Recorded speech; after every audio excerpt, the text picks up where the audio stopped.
Cindy and Gary, it is yours. Good morning, everyone, and thank you so much for providing me with this opportunity to talk to you about the plight of Afghan refugees and what you can do to help. Do you remember where you were on the morning of September 11th, 2001? I do. My family had just moved to Carbondale that summer as I was taking a new job at SIU, and I was getting ready to teach one of my early classes in international law in my first semester of teaching at SIU. And as I was bustling around getting ready for work that morning, we had the television news on, and I remember seeing the planes crash into the World Trade Center, or the towers, and just having trouble processing what I was seeing. And very selfishly, I remember thinking that I was so glad that we had moved to Carbondale and we were not in Washington, D.C. that morning. Now, do you remember where you were on October 7th, 2001? I don't, but I bet most Afghans do remember that date. That's the date that the United States began its bombing campaign in Afghanistan that was then controlled by the Taliban. And we were trying to root out Osama bin Laden and Al-Qaeda. During the long-running conflict that started that fall and recently came to an end, at least for our service people, over 100,000 Afghans lost their lives. 5 million more were displaced from their homes, and 3,500 Allied soldiers were killed, in addition to 450 humanitarian workers. Fast forward 20 years in the longest running US military conflict to this past August of 2021, when the United States government pulled out of Afghanistan. As I'm sure you know, the rapid evacuation led to a new refugee crisis. Thousands of Afghans who worked with the United States and its allies in Afghanistan to build democracy and to bring economic development to the country feared for their lives under the newly empowered Taliban. Feeling some responsibility for their plight, the US government has evacuated and provided funding to resettle 95,000 Afghans in the United States, with more probably on the way. As of last month, December 2021, approximately 70,000 Afghans had arrived in the United States through Operation Allies Welcome. Some had family in the United States and were able to go directly to join their families. However, approximately 50,000 were taken to one of 8 military bases around the country. The closest base to Southern Illinois is located in Northern Indiana, and it's called Camp Atterbury. There are currently about 1,100 Afghans at Camp Atterbury, and half of all of these Afghan newcomers are children. All of these evacuees left behind family, and some were separated from family during the evacuation. As of this week, approximately 20,000 Afghans remain on US military bases and are seeking to be resettled in communities around the United States. More may be on the way this spring. I have seen some video of the living accommodations at Camp Atterbury, and what it reminded me of were the detention camps where we placed Japanese internees during World War II. At some of the bases, Afghans are living in tents. In other bases, there are large barracks with hundreds of people in one large room. Men and women are usually separated, so families cannot stay together. They have little to no privacy. Only sheets and blankets separate one family's sleeping area from another. Most of these Afghans arrived here under a process called humanitarian parole, which is a temporary immigration status. They will need to be moved off military bases into communities for resettlement, and they will need to adjust their immigration status to allow them to remain in the United States on a long-term basis. So what does the Bible teach us about strangers, refugees, and immigrants? The people of God in the Old Testament had a tradition of emphasizing hospitality towards strangers whom they encountered. In Leviticus, God instructs his people, The stranger who sojourns with you shall be to you as the native among you. You shall love the stranger as yourself, for you were strangers in the land of Egypt. There are many stories in the Bible about people having to move to another land during their lifetimes. God said to Abraham, "Go from your country and your kindred and your father's house to the land that I will show you, and I will make you a great nation." Abraham did as he was instructed and left home when God called him, and he lived as a stranger and an alien, relying on God's promise. Joseph and Ruth both had to adapt to new cultures. Joseph arrived in Egypt as a stranger and a slave, but it became his destiny to save Egypt from the famine. Ruth accompanied her mother-in-law, Naomi, to Bethlehem after the men in the family had died, and she was admired for her willingness to leave her home out of her loyalty to Naomi. Many of the Psalms also reflect the profound feelings, hopes, desires, and needs of uprooted people and God's promise to lead them to a new home. The New Testament contains similar themes. We are told to love our neighbors and trust in God's care wherever we may be located. There are several places where Jesus is portrayed as a stranger who is not often welcome.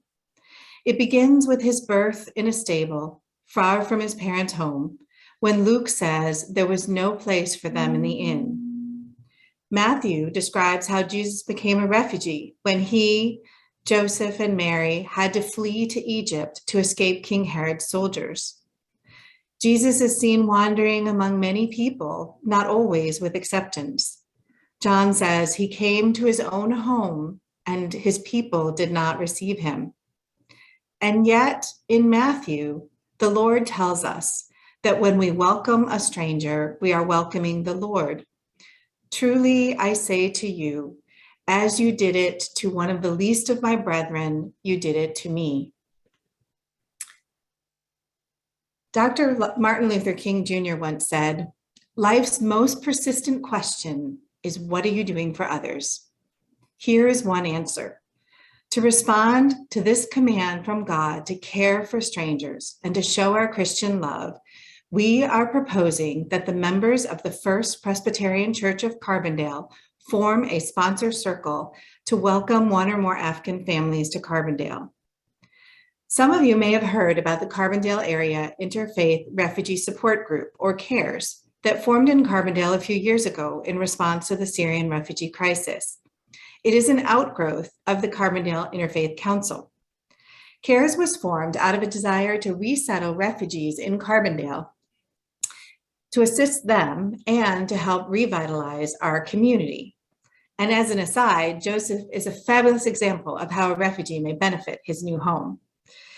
CAIRS is currently working on resettling Afghan refugees in Carbondale under a new resettlement process, which allows for sponsor circles, which are outside the traditional refugee resettlement process.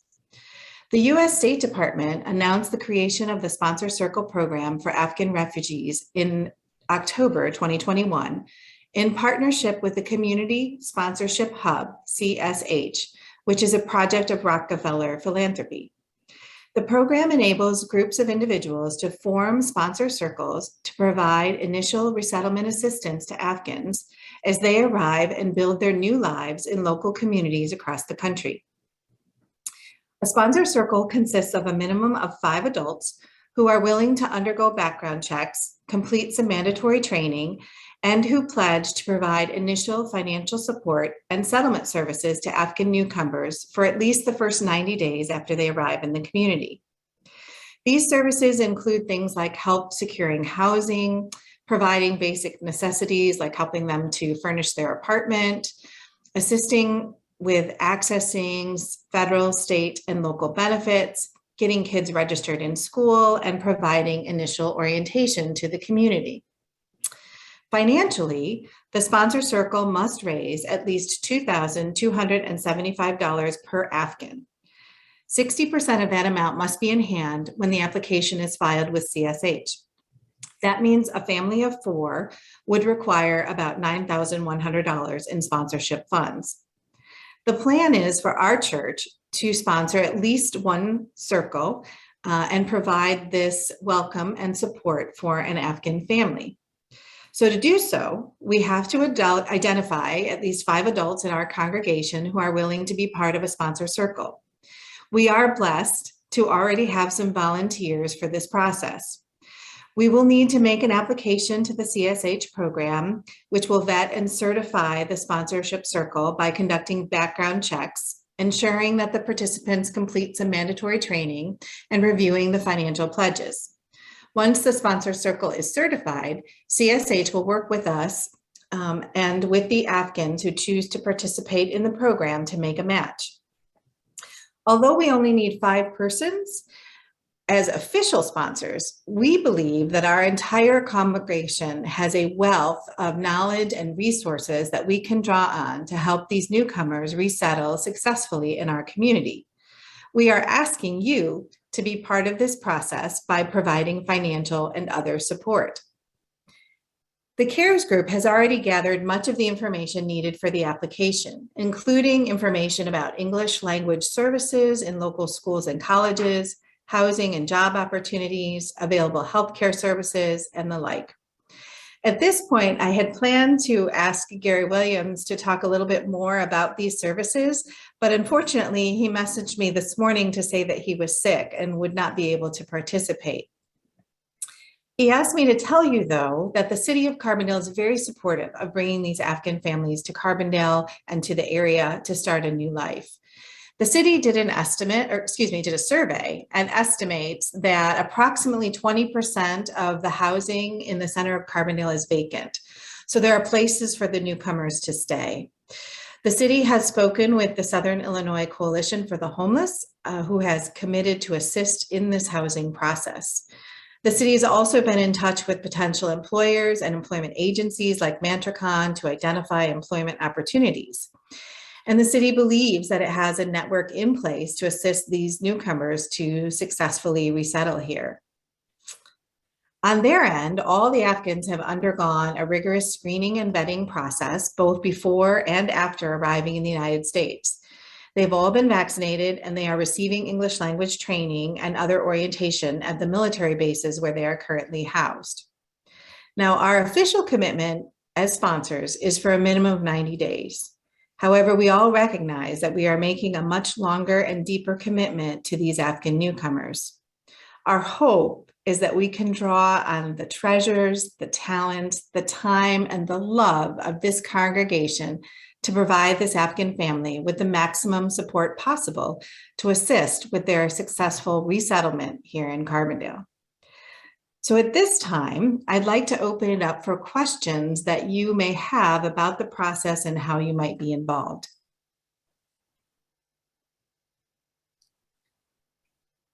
You can do as we do during our sharing of joys and concerns. You can just unmute yourself and ask, or you can raise your hand and I'll try to keep track of what's happening. Raise your hand. All right. God. I have one very practical question. Have you coordinated with Barb and Linda and identified an appropriate fund to receive contributions? In other words, what would we put on the subject line of the check? I love the question. And we suspect that we're going to have a separate line for this, but if you would like to make a donation by check, you could just make your check out to the church, First Presbyterian Church of Carbondale, and put sponsorship circle or Afghan refugees in the memo line, and we would be happy to get it to the right place. That was what I was going to ask. If those of us who are unable to physically do the things we love to do, could we be an additional funding friend? We would love to have funding friends, of course. Okay. And there are so many ways that people will be able to help. We are going to need people to offer a ride to a doctor's appointment, or maybe help read with the children as they're learning their English and learning to read in English. There's just going to be many, many small and large ways that people can be involved in this project. Cindy, is there also a work to coordinate these sponsorship circles through the Islamic Center to get, I'm guessing that might be one of the first points of entry into the community for most of these families. Do you know what kind of work has been done on that? Yes, you're absolutely right. The majority of Afghans, of course, not all of them, but the majority of them are Muslim. And we do have a Muslim center here in Carbondale. They've been very active with the CAIRS group, and there are families there that have been, talking with us and planning with us for this process, and, very much want to help with welcoming these families to our community.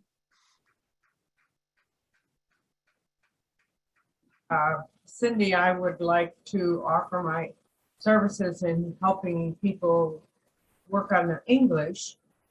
Having been a teacher for a long time and having had some experience with teaching English as a second language, I would be more than happy. Also, I have a large room downstairs that's only used when Charlie and Liliana are here. Right now it's a playroom, but it would be easy to set up some tables and chairs down there and have it be a place for a family to get together, or for several families to get together to work on language skills or whatever kind of skills they need together. But I want you to know I do have this space available for anybody, any of the groups that need a place to meet. Thank you, Kitty. I know you'll be a fabulous resource with all your experience teaching English as a second language. So that's great to know. You reminded me of two other things. SIU Center for English as a Second Language has already committed to provide, I believe it's 25 scholarships so that the Afghans can take English for free through Cecil. And the idea is to have several families come and settle in Carbondale so that they have a community of their own and that they can share their experiences and they won't feel, isolated and alone. And so hopefully through the work that we're doing with the city, with the CAIRS group and with the Interfaith Council, there'll be multiple Afghan families coming. And, we will need some spaces for them to gather and to share their experiences, and we'll help to facilitate all of that as well. Is somebody coordinating all of these different things, making lists of people who are willing to do this or that or the other thing? Also, I can provide transportation. That's great. Yes, I think the CAIRS group is really going to be the entity that coordinates resources. For those of you who are more tech savvy, we have Google documents that we're sharing where we're collecting information about who's available to do different things. Within our own church, Ann Warner and I will be the contact persons for our family or families. And we will be the ones who will be coordinating, who's available to give rides or who's available to, help kids register in school or whatever the case may be. And so you can always reach out to Ann and I, and we will start to develop our own list of sort of internal resources within the church for those kinds of tasks once we get the application filed and, we're further along in that process. I can work with Corey too at the Thrift Shop in trying to get items, material goods that these people need. Corey has been very good with other projects that I have asked him to help me with, and I'm sure he would be more than happy to help. They have such an excess of materials right now. I'm sure that he would be able to set aside some items for the families. That would be fabulous. Thank you again. Are there Cindy? other questions? Yes, please go ahead. Somebody may have already asked this. We're just now logging back in. But will the funds, the donations be funneled through the church? Do we make the check out to the church, or how do we do that? Yes, if you would make the check out to the church and then put in the memo line that it's for Afghan refugees or the sponsor circle program, either of those will be just fine. And so we will have our own line here at the church where we will accept the donations and accumulate them for the sponsorship of the families.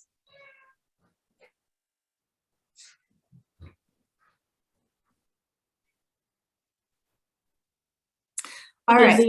Yeah, go ahead. It's Diane. I'm wondering about the timeline. Mhm. Any idea about when this might happen, how soon it might happen? It's a very good question. I will give you my best guess because I don't really have a good sense of the timeline. We have collected most of the information that we need for the application, but we need to actually sit down and finalize, who will be part of that application and actually complete it and submit it. We also, as I said, have to have 60% of the funds in hand, and we have to prove that to the agency that's organizing this, I think just through showing them a bank statement or something like that, that we have the funds. So once we have those two pieces together, we can submit our application. Idealistically, we would be able to do that in a couple of weeks. But again, we're well along that process already. I suspect then that the agency will need to, look through the application, make sure that we've completed it correctly, and then also identify an appropriate family or families to bring to Carbondale. And I imagine that would take a few weeks as well. And then the family would have to physically move. Now, as I mentioned, the conditions at these US military bases are not fabulous. They're certainly being housed and fed and taken care of, but it is a very temporary place and the families are anxious to move. So I think they are trying to move the families off the bases as quickly as they can. So if all goes well, I would think within a couple of months, we could have the family here in Carbondale. Would you like any of this in writing so that the people who are coordinating, you and Anne, to take the pieces of paper and put them in the stacks that they need to go into? I would be willing to make a statement saying what things it is that I'm willing to do and able to do. Yes, that's a great suggestion. If folks have particular knowledge, expertise, skills that they want to offer, you could email Anne and I, and then we could keep track in writing of who is offered what kinds of assistance. So that would be fabulous. Financially, you can deal directly with Barb in terms of sending checks into the office, but for other offers of service, coming to Anne and myself would be great.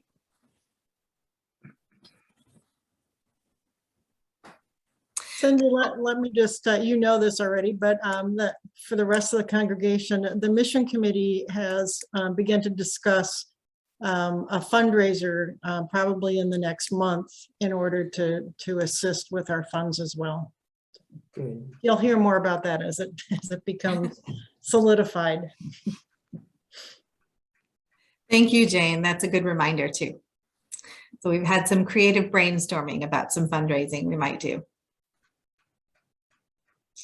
All right, well, I will just say thank you again for giving me this opportunity to speak to you. And, please do reach out by email, by phone, whatever, after the service. If you have additional questions that you didn't think of just now, that's totally fine. Happy to answer additional questions. Thank you very much, Cindy. It was not only, Pastor Carey, yes, I did want to close my remarks with one more thing. please do. Thank you. I wanted to close with more words from Dr. Martin Luther King Jr., who said that if I cannot do great things, I can do small things in a great way.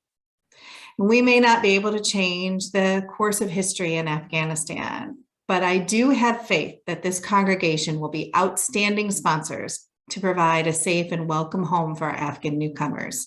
So thank you again, and now I will turn it back to Pastor Carey. Thank you. I was about to say it was not only informative, but very inspirational, and you just kicked it up a notch. So thank you.